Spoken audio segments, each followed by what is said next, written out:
बारात आ चुकी थी, स्टेज भी सज चुका था, दूल्हा भी तैयार था, दुल्हन का इंतजार था, वरमाले की तैयारी भी हो रही थी। तभी एंट्री लेती है दुल्हन। दूल्हे राजा के चेहरे पर अपनी दुल्हनिया को देखकर मंद मंद मुस्कान होती है। तभी जयमाला शुरू होता है। दूल्हा दुल्हन एक दूसरे के गले में वरमाला डालते हैं। दूल्हा दुल्हन को रसगुल्ला खिलाता है। दुल्हन भी बड़े प्यार से अपने होने वाले पति के हाथ से रसगुल्ला खाती है, पांव छूकर आशीर्वाद भी लेती है। और ये सब होने के बाद फिर होता है वो कांड जिसके बारे में किसी ने सोचा भी नहीं था।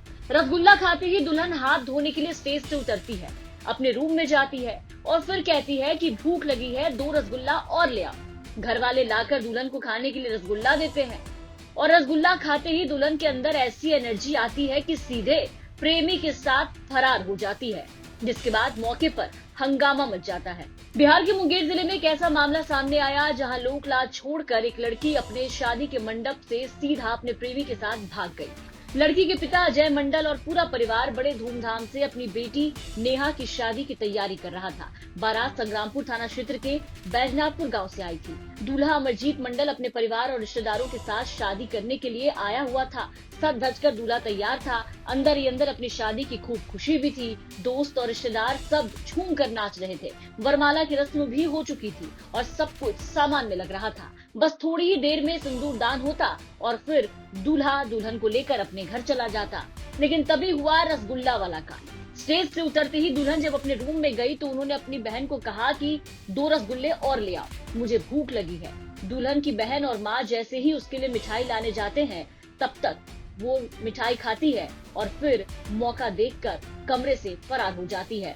जब दूल्हा और बारातियों को इसकी जानकारी हुई कि लड़की अपने प्रेमी के साथ फरार हो गई है, इसके बाद वो गुस्से से लाल हो गए। दूल्हे ने सर पर पहना सेहरा सीधे वहीं पर फेंक दिया। इसके बाद सर पर टोपी पहने बाराती भी अपनी अपनी टोपी फेंककर चलते बने। लड़की के परिवार वालों ने अपनी दूसरी बेटी के साथ शादी करने के लिए खूब मान मनोबल किया, लेकिन लड़के वाले और उसका परिवार नहीं माना। गुस्सा होकर सब कुछ छोड़ छाड़ कर सीधा चलते बने।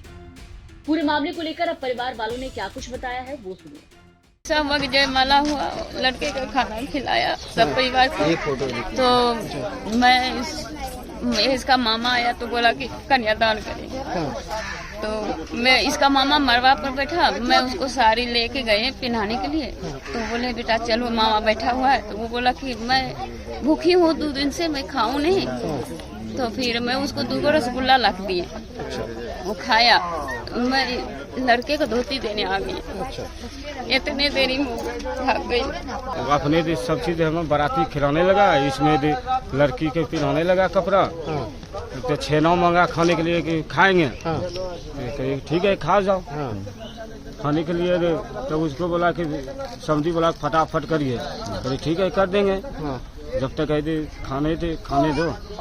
अरे ठीक बजे इतने में दया देने के लिए लड़की को बते पते नहीं ज्यादा 2-3 मिनट के लिए फिर हुआ, कहाँ चल गया 5 मिनट के लिए। अब परिजनों ने नेहा के घर से भागने की रिपोर्ट असरगंज थाने में लिखाई है। पुलिस मामले की छानबीन में जुटी हुई है। देखना होगा कि पुलिस कब तक नेहा तक पहुंच पाती है। हालांकि ये पूरा मामला इलाके में चर्चा का विषय बना हुआ है।